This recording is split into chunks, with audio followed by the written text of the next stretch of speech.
Ladies and gentlemen, boys and girls, dudes and dudettes, sexy and not so sexy, big children and little, welcome. I am the novelist, author, poet, Lamont Anthony Wright, aka Graffiti Bleu, Old Town Sacramento, hanging out with, I can't even really call you the upcoming, because you're already, like, you were a revolutionary when we met. This is MASH, ladies and gentlemen. Could you please tell the people who you are? So my name is Mary Ashley Cherney, but I also go by MASH. Okay. I am a Southern California native who moved to Northern California to teach. Outside of teaching, I write poetry. I like to write theories, so I'll look at different things in the socio-political realm and write my own analyzation about it. And overall, just try to pass on my love and knowledge to others, as well as sit back and learn from others as well. Now, this is a big day. You and I, off camera, we're talking about your feature, what that may or may not look like. And I'm extremely ecstatic at the fact that you are featuring and the direction that it's going. And thank you for even honoring the freaking space. How did you find out about rhythm and poetry, number one? I really look back on it and I'm like, man, every time you talk about energy, the source, and how it brings people there, like that's really what it was. One day, I was on Facebook looking at events. Me and my friend were just like, hey, we should check this out. And we have never been just felt compelled to go. And the moment we walked in, we could feel the energy. Do you hear that, ladies and gentlemen?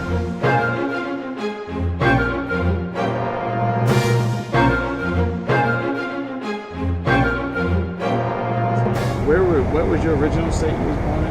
California, Moreno Valley. It's a desert community. So it's a newish town. They were built in like the 1980s. Okay. So a lot of my lifetime living there is actually watching it turn from this desert, more like factory. Also, there was a lot of farmland out there, to those fields then being turned into housing, especially during the housing development, right around the 2006, 2004 time, right before it crashed. Then it crashed, and there was literally like half-built homes out on all these vacant lands of fields just left. And so I grew up in that area. Most people don't really leave. It's kind of an area you get stuck in, you don't really get out of. It's very disconnected from a lot of the cities, so you're very unaware of things outside of the rural area. Not many opportunities, so people just get stuck working in factories, fields. Oh yeah, and that happens in New York too. As far as the abandoned housing thing, I saw that firsthand in Atlanta. I bought a home in Gwinnett County, about 15 miles north of downtown Atlanta, right? And the houses just didn't sell, but all they did was build a bunch of homes. And then I lived in some subdivision that the next subdivisions, or all the subdivisions around me, were not completely filled. So they build, let's say, 500,000 homes, and only like 20,000 of them got bought. So they lost their shirt right before the housing crisis really came into. But as far as lack of opportunity, I kind of feel that's what made me leave New York in the first place. Guys my age, when I was getting ready to leave, I left New York when I was 26 to go to college. And guys at that time, in between 20 and 30, at that point, were just, all the guys in New York either work construction, they work for the telephone company. Let's see. Or they had some kind of union labor job. And not that I thought that I was too good for any of these jobs. I'm prided myself with being good with my hands and whatnot. But I was just like, I really knew at the core I was a literary guy. I knew I was a writer. I knew I was an intellectual. I was just like, sure, I could get paid for having a strong back, but I wanted to get paid for my brain. And hopefully that doesn't sound too arrogant, but that's just what it is. I didn't want to work. I was working in a soup kitchen by day, and I was promoting nightclubs by night. If you can believe that. And it was like a tale of two cities. You know what I mean? You know, where that soup kitchen, you got the brown polyester outfit on and washing pots that you could fit elephants in. And at night, I had on this slick freaking shirt and tie. And it was really a bizarre thing. And I was just like, okay, how can I do the entrepreneurial thing full time? You know what I mean? Because I really was always kind of about that artistic freedom from very young. You know, I was always trying to put guys on. I'm looking forward to putting you on though. Thank you. I'm looking forward to being there. This is going to be good It's been stuff. a long time coming, definitely. Okay. I feel like it's a long time coming. It's going to be a display of, I think, what really personal evolution looks like, feels like. And that's very personal to me. And I think that journey is very different depending on who you are. It's going to look differently for different people, but I think it's a snapshot of what that feels like. That loss of hope and coming out of that loss of hope, or what there is to look at, what there is to go towards, what there is to grow from when you get to a point of really having nothing, what that feels like. And I think that everybody at one point of life goes through that process of something in their life, whether it's reality as they think of it, is completely just deconstructed for them. It's brought down for them. Absolutely. Whether that's the loss of a job, a death in the family, whatever it may be. And I think that hitting that moment of everything that you've ever believed or ever thought of to just be taken away or demystified is a very unpleasant process, and it's very hard to come back from that and where to know where to go and how to not get stuck in that. And I feel like a lot of this has been a long time coming. That's really why I'm so excited for this feature, because I feel like it's really going to put all of them out there and show that yes, this happens. It happens to all of us. We also have to, like, the true story of humanity to keep going. Absolutely. That we've always kept going. Absolutely. We never give up. We never stop. We continue, even though our struggles are different and vast and painful. We keep progressing. You know, I hopefully, because it seems like the word evolution wants to keep coming up and keep moving around, and I would like to see you mention evolution somewhere in the makeshift chorus we were talking about in the feature,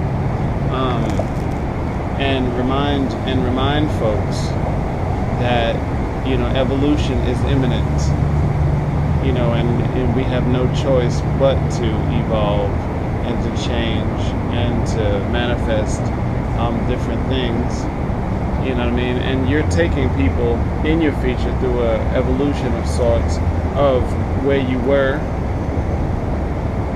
to where you are. You know what I mean? And the funny part about this whole thing is, when this is the future, when you look back at your feature, when a year has passed since your feature, you'll look at yourself and you'll be like, wow, that is where I was at. And then you'll be on to the next one. And by the time you feature again, it'll be another manifesto. And then you'll feature again, it'll be another manifesto. And then you take all of these bodies of work and then you put them together and you'll be like, wow, this is the kind of artist. And you will be able, the cool part, you will be able to see your evolution as it is. Sometimes I look at past projects and I was just like, wow, this is exactly where I was at. I remember exactly what I was going through and who I was going through it with, you know what I mean, or without. And I was just like, wow, you know, so I love to document the journey. I think one of the main messages that I feel like really is going to come out of it, for me at least, is that one of my favorite rappers says this, it's the idea from DJ Abilities. DJ Abilities, it's idea and abilities. It's actually one of the tattoos that I have. This person has been really influential in my life and my work.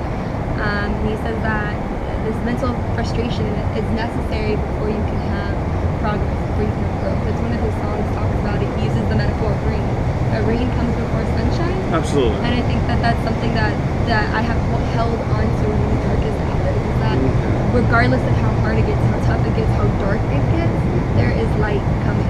And it's you just have to have hope that getting through that tunnel is going to get you to that light. insight, is going to give you that progression, this growth that you've never had or experienced before, and you wouldn't have experienced had you give up in the middle of the worst part of it. Absolutely.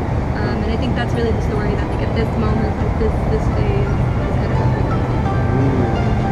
And what does one say? I think you got this covered, Miss Man. I'm excited. I'm very excited. Gosh.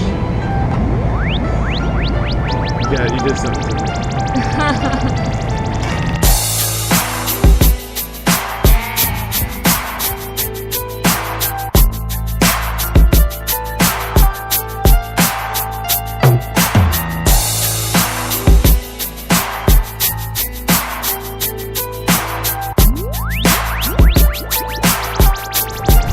What's the significance of the tattoo on your back? The tattoo is actually from a sketch that I made when I was taking a class in college.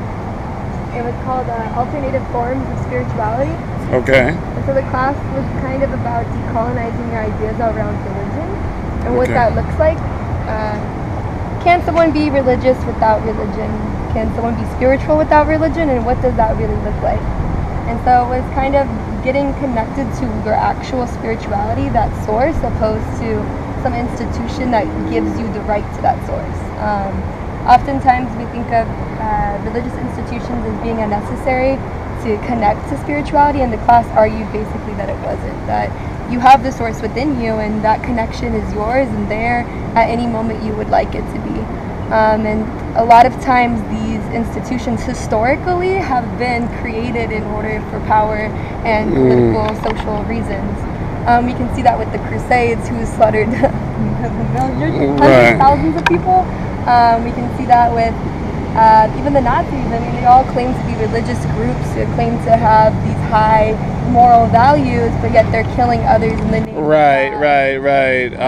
God. We are the righteous, and we are going to slaughter anybody we deem as unrighteous, as if a being that could create a planet can't do it themselves. And I think a lot of it showed me that really our connection to spirituality is really our connection with the land. Indeed. That's really taken away from us with religion and institutions of religion, and especially with the way that capitalism and consumerism is. And so it reminds me of that connection to the soil, connection to Mother Earth, and especially as a female, I think there's something really powerful about having the ability to create life. Mother and even Earth. though I haven't had created life, I haven't had a child, but that experience is like that connection to the earth. And so that's what the woman and the tree represent, is that connection, that fluidity.